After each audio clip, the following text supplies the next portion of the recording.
সকল প্রশংসা মহান আল্লাহ তাআলার জন্য, যিনি অত্যন্ত মেহেরবান। নবী করিম সাল্লাল্লাহু আলাইহি ওয়াসাল্লামের জীবনের একটি আশ্চর্য ঘটনা হচ্ছে মেরাজ। এই ঘটনায় তিনি মক্কার মসজিদুল হারাম থেকে বাইতুল মাকদিস পর্যন্ত ভ্রমণ করেছিলেন। সেখান থেকে সিদরাতুল মুনতাহা এবং তারপর সপ্তম আসমানের শেষ সীমা অতিক্রম করেছিলেন। সবচেয়ে অবাক করা বিষয় হচ্ছে, এই দীর্ঘ যাত্রা তিনি মাত্র এক রাতের মধ্যেই সম্পন্ন করেছিলেন। আসসালামু আলাইকুম ওয়ারাহমতুল্লাহ। প্রিয় দর্শক, আশা করি সকলে ভালো আছেন। আজকে আমরা মেরাজের রাতের পর্ব 2 নিয়ে আলোচনা করব। যদি আপনারা এর আগের পর্বগুলো না দেখে থাকেন, তাহলে আমাদের ভিডিও ডিসক্রিপশনে লিংক দেওয়া আছে, ওইখান থেকে দেখে নিন বা আই বাটনে ক্লিক করে দেখে নিন। তো বেশি কথা না বলে শুরু করি। এরা হলো আপনার উম্মতের কিছু মানুষ যাদের হালাল ও ভালো স্ত্রী রয়েছে, এরপরেও তারা হারাম সম্পর্কে জড়িয়ে পড়ত। এরপর নবী করিম সাল্লাল্লাহু আলাইহি ওয়াসাল্লাম দেখলেন একদল মানুষ রক্তের নদীতে সাঁতার কাটছে এবং তাদের উদ্দেশ্য করে পাথর নিক্ষেপ করা হচ্ছে।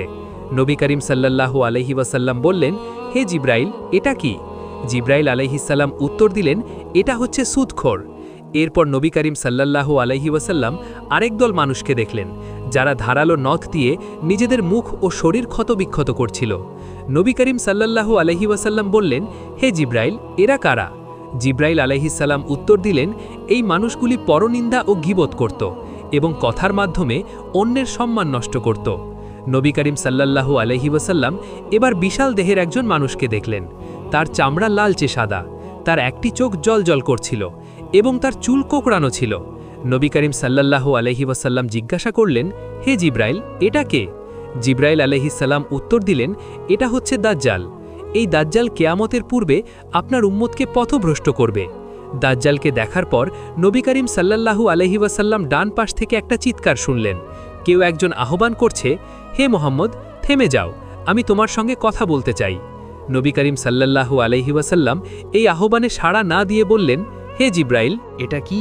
জিব্রাইল আলাইহিস সালাম উত্তর দিলেন, এটা হচ্ছে একজন ইহুদি ব্যক্তি। যদি আপনি তার আহ্বানে সাড়া দেন, তবে আপনার উম্মত ইহুদিদের অনুসরণ করবে। এরপর বাম পাশ থেকে কেউ একজন আহ্বান করল, হে মোহাম্মদ, থেমে যাও, আমি তোমার সঙ্গে কথা বলতে চাই। নবী করিম সাল্লাল্লাহু আলাইহি ওয়াসাল্লাম বললেন, হে জিব্রাইল, এটা কি? জিব্রাইল আলাইহিস সালাম বললেন, এটা হচ্ছে একজন খ্রিস্টানের আহ্বান। যদি আপনি তার আহ্বানে সাড়া দেন, তবে আপনার উম্মত খ্রিস্টানদের অনুসরণ করবে। এরপর একজন মহিলা নবী করিম সাল্লাল্লাহু আলাইহি ওয়াসাল্লামকে আহ্বান করল। তার হাত উন্মুক্ত ছিল এবং সেইগুলি মহান আল্লাহ তাআলার সৃষ্টি সকল ধরনের অলঙ্কারে সজ্জিত ছিল। তিনি বললেন, হে মোহাম্মদ, আপনি থেমে যান, আমি আপনার সঙ্গে কথা বলতে চাই। নবী করিম সাল্লাল্লাহু আলাইহি ওয়াসাল্লাম এই আহ্বানে সাড়া দিলেন না। তিনি বললেন, হে জিব্রাইল, এটা কি? জিব্রাইল আলাইহিস সালাম বললেন, এটা হচ্ছে দুনিয়া। যদি আপনি তার আহ্বানে সাড়া দেন, তবে আপনার উম্মত আখিরাতের চেয়ে এই ক্ষণস্থায়ী দুনিয়াকে বেছে নেবে। তারপর একজন বৃদ্ধ লোক বললেন, হে মোহাম্মদ, আমি আপনার সঙ্গে কথা বলতে চাই। জিব্রাইল আলাইহিস সালাম নবী করিম সাল্লাল্লাহু আলাইহি ওয়াসাল্লামকে বললেন, হে আল্লাহর রাসূল সাল্লাল্লাহু আলাইহি ওয়াসাল্লাম, আপনি যাত্রা অব্যাহত রাখুন।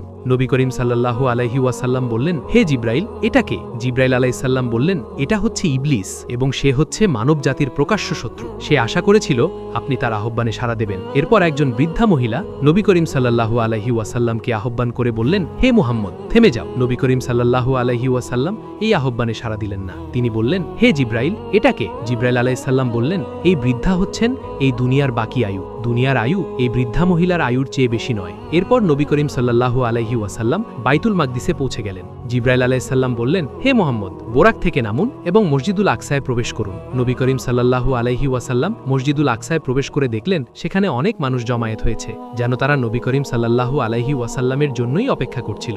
জিব্রাইল আলাইহিস সালাম তখন আজান দিলেন। আজানের ধ্বনি শোনা মাত্র ফেরেশতারা আসমান থেকে অবতরণ করছিলেন। সমস্ত মানুষ এবং ফেরেশতারা সারিবদ্ধভাবে দাঁড়িয়ে সালাত আদায় করার জন্য প্রস্তুতি গ্রহণ করলেন। জিব্রাইল আলাইহিস সালাম নবী করিম সাল্লাল্লাহু আলাইহি ওয়াসাল্লামের হাত ধরে তাকে সামনে নিয়ে গেলেন। নবী করিম সাল্লাল্লাহু আলাইহি ওয়াসাল্লাম এই সালাতের ইমামতি করলেন। সালাত শেষ করে জিব্রাইল আলাইহিস সালাম বললেন, হে মুহাম্মদ সাল্লাল্লাহু আলাইহি ওয়াসাল্লাম, আপনি কি জানেন আপনার মুত্তাকি কারা ছিল? নবী করিম সাল্লাল্লাহু আলাইহি ওয়াসাল্লাম বললেন, হে জিব্রাইল, আমি অবগত নই। জিব্রাইল আলাইহিস সালাম বললেন, আপনার মুত্তাকি ছিলেন নবী, রসূল এবং ফেরেশতাগণ। সালাত শেষ করে নবী করিম সাল্লাল্লাহু আলাইহি ওয়াসাল্লাম বাইতুল মাকদিস থেকে বের হয়ে জিব্রাইল আলাইহিস সালামকে বললেন, হে জিব্রাইল, আমি আমি তৃষ্ণার্ত বোধ করছি। তখন জিব্রাইল আলাইহিসসালাম দুটি পাত্র নবী করিম সাল্লাল্লাহু আলাইহি ওয়াসাল্লামের সামনে উপস্থাপন করলেন। একটি পাত্রে ছিল দুধ এবং অন্য পাত্রে মদ। নবী করিম সাল্লাল্লাহু আলাইহি ওয়াসাল্লাম দুধের পাত্র গ্রহণ করলেন। যদিও তখন পর্যন্ত মদ নিষিদ্ধ করা হয়নি, তবু নবী করিম সাল্লাল্লাহু আলাইহি ওয়াসাল্লাম দুধের পাত্র গ্রহণ করেছিলেন। তখন জিব্রাইল আলাইহিসসালাম বললেন, আপনি ফিতরাতের পবিত্রতা গ্রহণ করেছেন। যদি আপনি মদ গ্রহণ করতেন তবে আপনার উম্মত পথভ্রষ্ট হয়ে যেত এবং কেবল কয়েকজন আপনাকে অনুসরণ করত। এরপর নবী করিম সাল্লাল্লাহু আলাইহি ওয়াসাল্লাম বাইতুল মাকদিস থেকে সিদরাতুল মুনতাহার উদ্দেশ্যে যাত্রা শুরু করেছিলেন। যাত্রার এই অংশটি কিন্তু আগের অংশ থেকে সম্পূর্ণ আলাদা। মক্কা থেকে বাইতুল মাকদিস পর্যন্ত যাত্রাকে অর্থাৎ রাতের যাত্রা বলা হয় এবং বাইতুল মাকদিস থেকে ঊর্ধ্বাকাশের যাত্রাকে মেরাজ বলা হয়।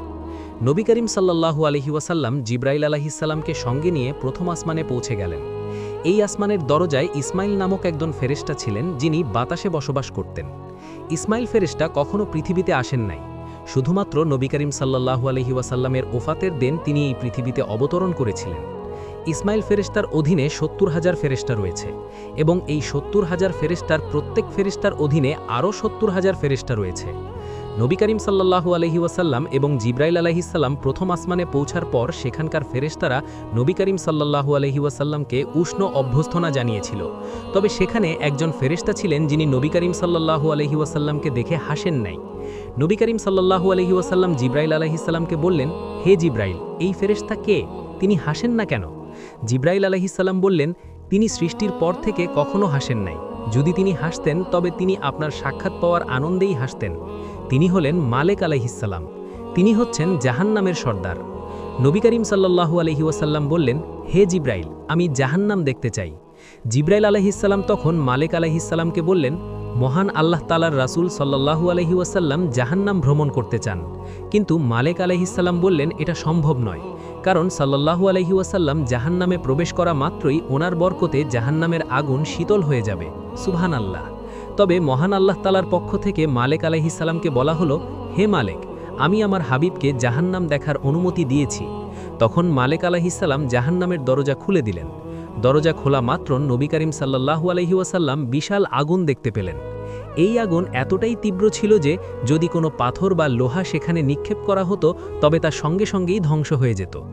জাহান্নামে নবী করিম সাল্লাল্লাহু আলাইহি ওয়াসাল্লাম এমন সব ভয়ানক শাস্তি দেখলেন যা তিনি আগে কখনো দেখেন নাই। তিনি দেখলেন কিছু মানুষের মাথায় পাথর দ্বারা আঘাত করা হচ্ছে। এই আঘাতে তাদের মাথা চূর্ণ বিচূর্ণ হচ্ছে এবং তা আগের অবস্থায় ফেরত যাচ্ছে এবং আবারও আঘাত করা হচ্ছে। এই চক্রটি অবিরাম চলছিল। নবী করিম সাল্লাল্লাহু আলাইহি ওয়াসাল্লাম বললেন, হে জিব্রাইল, এরা কারা? জিব্রাইল আলাইহিসসালাম উত্তর দিলেন, এরা হচ্ছে সেই ব্যক্তি যারা সালাত আদায়ে অবহেলা করত। তাদের মাথা এতই ভারী ছিল যে তারা মহান আল্লাহ তাআলার সামনে সেজদা করতে পারত না। নবী করিম সাল্লাল্লাহু আলাইহি ওয়াসাল্লাম জাহান্নামে এমন কিছু মানুষ দেখলেন যাদের ঠোঁট উটের ঠোঁটের মতো ছিল। যখন তাদের মুখ খোলা হতো তখন জাহান্নামের বড় বড় পাথর তাদের মুখে ঢোকানো হচ্ছিল। এই পাথরগুলি তাদেরকে পুড়িয়ে দিত এবং শেষ পর্যন্ত গুজ্জাদার দিয়ে বের হয়ে আসত এবং তারা যন্ত্রণায় চিৎকার করছিল। নবী করিম সাল্লাল্লাহু আলাইহি ওয়াসাল্লাম বললেন, হে জিব্রাইল, এরা কারা? জিব্রাইল আলাইহিসসালাম বললেন, এই সমস্ত ব্যক্তিরা ইয়াতিমের সম্পদ অন্যায়ভাবে দখল করত, সেই জন্য তাদের পেটে জাহান্নামের আগুন ভরে দেওয়া হচ্ছে। কারিম সাল্লাল্লাহু আলাইহি ওয়াসাল্লাম দেখলেন কিছু পরিমাণ মহিলাকে তাদের স্তন দ্বারা ঝুলিয়ে দেওয়া হয়েছে এবং আরও কিছু মহিলাকে উল্টো করে ঝুলিয়ে দেওয়া হয়েছে। নবী করিম সাল্লাল্লাহু আলাইহি ওয়াসাল্লাম বললেন, হে জিব্রাইল, এরা কারা? জিব্রাইল আলাইহিস সালাম বললেন, এই নারীরা ব্যভিচার করত এবং তাদের সন্তানদেরকে হত্যা করত। এরপর নবী করিম সাল্লাল্লাহু আলাইহি ওয়াসাল্লাম দেখলেন কিছু মানুষের শরীর থেকে মাংস কেটে নেওয়া হচ্ছে এবং সেই মাংস তাদেরকেই খাওয়ানো হচ্ছে। নবী করিম সাল্লাল্লাহু আলাইহি ওয়াসাল্লাম বললেন, হে জিব্রাইল, এরা কারা? জিব্রাইল আলাইহিস সালাম বললেন, এরা হচ্ছে আপনার উম্মতের কিছু মানুষ যারা অন্যদেরকে নিয়ে ঠাট্টা বিদ্রুপ করত এবং অপমান করত। নবী করিম সাল্লাল্লাহু আলাইহি ওয়াসাল্লাম আরও দেখলেন কিছু মানুষের জিহ্বা এবং ঠোঁট ধারালো কাঁচি দিয়ে কাটা হচ্ছে। প্রতিবার কাটা হলে তাদের জিহ্বা এবং ঠোঁট আগের অবস্থায় ফেরত যাচ্ছে এবং আবার কাটা হচ্ছে। এই চক্রটি অবিরাম চলছিল। নবী করিম সাল্লাল্লাহু আলাইহি ওয়াসাল্লাম বললেন, হে জিব্রাইল, এরা কারা? জিব্রাইল আলাইহিস সালাম বললেন, ইনি হচ্ছেন সমগ্র মানবজাতির পিতা আদম আলাইহিস সালাম। আদম আলাইসাল্লামের ডান পাশের রুহগুলি হচ্ছে জান্নাতের বাসিন্দা এবং বাম পাশের রুহগুলি হচ্ছে জাহান্নামের বাসিন্দা। আদম আলাইসাল্লামের ডান পাশের দরজাটি হচ্ছে জান্নাতের দরজা। যখন তিনি তার সন্তানদের এই দরজায় প্রবেশ করতে দেখেন তখন তিনি আনন্দে হাসেন, এবং বাম পাশের দরজাটি হচ্ছে জাহান্নামের দরজা। যখন তিনি তার সন্তানদের এই দরজায় প্রবেশ করতে দেখেন তখন তিনি গভীর দুঃখে কান্নাকাটি করেন। নবী করিম সাল্লাল্লাহু আলাইহি ওয়াসাল্লাম আদম আলাইসাল্লামকে সালাম দিলেন এবং আদম আলাইসাল্লাম সালামের উত্তর দিয়ে বললেন, স্বাগত হে আমার পুণ্যবান পুত্র এবং পুণ্যবান নবী। আদম আলাইসাল্লাম নবী করিম সাল্লাল্লাহু আলাইহি ওয়াসাল্লামের জন্য দোয়া করেছিলেন। আদম আলাইসাল্লামের সঙ্গে সাক্ষাতের পর নবী করিম সাল্লাল্লাহু আলাইহি ওয়াসাল্লামের যাত্রা আবারও শুরু হলো এবং দ্বিতীয় আসমানে পৌঁছে গেলেন। সেখানে তিনি ঈসা ইবনে মারিয়াম আলাইসাল্লাম এবং ইয়াহিয়া ইবনে জাকারিয়া আলাইসাল্লামের সাক্ষাৎ পেয়েছিলেন। নবী করিম সাল্লাল্লাহু আলাইহি ওয়াসাল্লাম ঈসা আলাইসাল্লাম এবং ইয়াহিয়া আলাইসাল্লামকে সালাম দিয়েছিলেন। তারা সালামের উত্তর দিয়ে বললেন, স্বাগত হে পুণ্যবান ভাই এবং পুণ্যবান নবী। তারপর এই দুইজন নবী নবী করিম সাল্লাল্লাহু আলাইহি ওয়াসাল্লামের জন্য দোয়া করেছিলেন। এরপর নবী করিম সাল্লাল্লাহু আলাইহি ওয়াসাল্লাম আবারও যাত্রা শুরু করলেন এবং তৃতীয় আসমানে পৌঁছে গেলেন। তৃতীয় আসমানে নবী করিম সাল্লাল্লাহু আলাইহি ওয়াসাল্লাম সাল্লাল্লাহু আলাইহি ওয়াসাল্লামের সঙ্গে ইউসুফ আলাইহিস সালামের সাক্ষাৎ হয়েছিল। নবী করিম সাল্লাল্লাহু আলাইহি ওয়াসাল্লাম তাকে সালাম দিলেন এবং ইউসুফ আলাইহিস সালাম সালামের উত্তর দিয়ে বললেন, স্বাগত হে পুণ্যবান ভাই ও পুণ্যবান নবী। তারপর ইউসুফ আলাইহিস সালাম নবী করিম সাল্লাল্লাহু আলাইহি ওয়াসাল্লামের জন্য দোয়া করেছিলেন। নবী করিম সাল্লাল্লাহু আলাইহি ওয়াসাল্লাম আবারও যাত্রা শুরু করলেন এবং চতুর্থ আসমানে পৌঁছে গেলেন। সেখানে তিনি ইদ্রিস আলাইহিস সালামের সাক্ষাৎ পেলেন।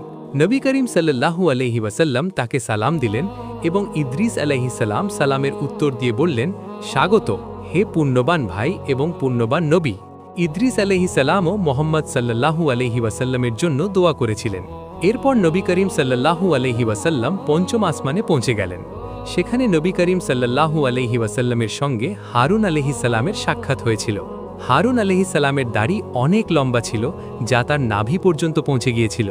হারুন আলাইহিস সালামের দাড়ি অর্ধেক সাদা এবং অর্ধেক কালো ছিল। নবী করিম সাল্লাল্লাহু আলাইহি ওয়াসাল্লাম তাকে সালাম দিলেন এবং হারুন আলাইহিস সালাম সালামের উত্তর দিয়ে বললেন, স্বাগত হে পুণ্যবান ভাই ও পুণ্যবান নবী। হারুন আলাইহিস সালামও নবী করিম সাল্লাল্লাহু আলাইহি ওয়াসাল্লামের জন্য দোয়া করেছিলেন। এরপর নবী করিম সাল্লাল্লাহু আলাইহি ওয়াসাল্লাম আবারও যাত্রা শুরু করলেন। ষষ্ঠ আসমানে পৌঁছার আগে তিনি অনেক নবী এবং রাসূলদের সঙ্গে সাক্ষাৎ করেছিলেন। এই সব নবী এবং রাসূলদের সঙ্গে তাদের অনুসারীরাও ছিল। কয়েকজন এমন নবীও ছিলেন যাদের অনুসারীর সংখ্যা ছিল 10 জনের কম। কয়েকজন নবীর অনুসারী ছিল 10 জনের কিছু বেশি, আবার কিছু পরিমাণ নবীর অনেক অনুসারী ছিল। এমনকি এমন কিছু নবীও ছিলেন যাদের কোনো অনুসারী ছিল না। নবী করিম সাল্লাল্লাহু আলাইহি ওয়াসাল্লাম তারপর একটি বিশাল দলকে দেখলেন যারা দিগন্ত জুড়ে ছড়িয়েছিল। নবী করিম সাল্লাল্লাহু আলাইহি ওয়াসাল্লাম বললেন, হে জিব্রাইল, এরা কারা? জিব্রাইল আলাইহিস সালাম বললেন, এরা হচ্ছে মুসা আলাইহিস সালামের অনুসারী। তারপর জিব্রাইল আলাইহিস সালাম নবী করিম সাল্লাল্লাহু আলাইহি ওয়াসাল্লামকে মাথা উঁচু করতে বললেন। যখন নবী করিম সাল্লাল্লাহু আলাইহি ওয়াসাল্লাম মাথা উঁচু করলেন তখন তিনি আরও একটি বিশাল দলকে দেখতে পেলেন যারা দিগন্তের সব দিকেই ছড়িয়েছিল। জিব্রাইল আলাইহিস সালাম বললেন, এরা হচ্ছে আপনার উম্মত। এদের মধ্যে 70,000 এমন মানুষ রয়েছে যারা বিনা হিসাবে জান্নাতে প্রবেশ করবে। সুবহানাল্লাহ। অবশেষে নবী করিম সাল্লাল্লাহু আলাইহি ওয়াসাল্লাম ষষ্ঠ আসমানে পৌঁছে গেলেন। সেখানে নবী করিম আলাইহিস সালামের সঙ্গে মুসা আলাইহিস সালামের সাক্ষাৎ হয়েছিল। নবী করিম সাল্লাল্লাহু আলাইহি ওয়াসাল্লাম মুসা আলাইহিস সালামকে সালাম দিলেন। মুসা আলাইহিস সালাম সালামের উত্তর দিয়ে বললেন, স্বাগত হে পুণ্যবান ভাই ও পুণ্যবান নবী। তিনি নবী করিম সাল্লাল্লাহু আলাইহি ওয়াসাল্লামের জন্য দোয়া করেছিলেন। মুসা আলাইহিস সালাম নবী করিম সাল্লাল্লাহু আলাইহি ওয়াসাল্লামকে বুকে জড়িয়ে ধরে কাঁদতে শুরু করলেন। নবী করিম সাল্লাল্লাহু আলাইহি ওয়াসাল্লাম বললেন, হে সম্মানিত নবী, আপনি কাঁদছেন কেন? মুসা আলাইহিস সালাম বললেন, আমার পরে মহান আল্লাহ তাআলা এমন একজন নবীকে পাঠিয়েছেন যার উম্মত আমার উম্মতের থেকে অনেক গুণ বেশি সংখ্যায় জান্নাতে প্রবেশ করবে।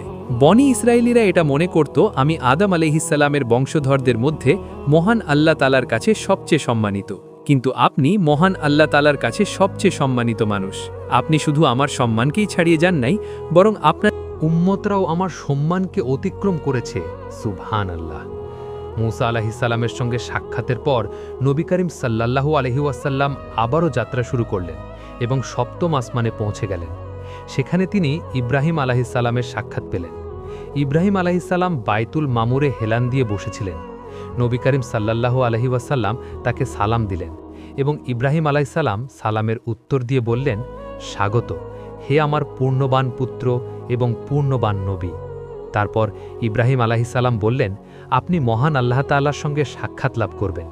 আপনার উম্মত হচ্ছে সর্বশেষ এবং সবচাইতে দুর্বল, তাই আপনার উম্মতের জন্য দোয়া করুন। আপনার উম্মতকে জান্নাতে বৃক্ষরোপণ করতে বলুন, কারণ জান্নাতের জমি উর্বর এবং অনেক সুন্দর। নবী করিম সাল্লাল্লাহু আলাইহি ওয়াসাল্লাম বললেন, জান্নাতে কিভাবে বৃক্ষরোপণ করা যায়?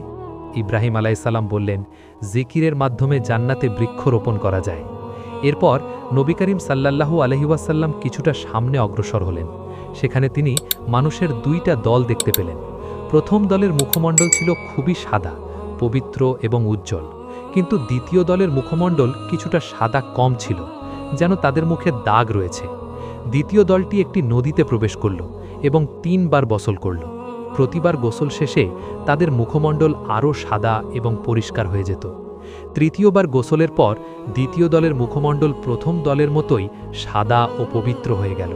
তারপর দ্বিতীয় দলের মানুষেরা প্রথম দলের সঙ্গে যোগ দিয়ে একত্রিত হয়ে গেল। নবী করিম সাল্লাল্লাহু আলাইহি ওয়াসাল্লাম বললেন, হে জিব্রাইল, খুব সাদা মুখমণ্ডল যাদের, তারা কারা? আর যাদের মুখমণ্ডলে দাগ ছিল তারা কারা? এটা কেমন? পরবর্তী পর্ব দেখতে চাইলে আমাদের ভিডিওতে লাইক করুন ও কমেন্ট শেয়ার করুন এবং আমাদের ইসলামিক টিভি চ্যানেলটিকে সাবস্ক্রাইব করে রাখুন। আল্লাহ হাফেজ।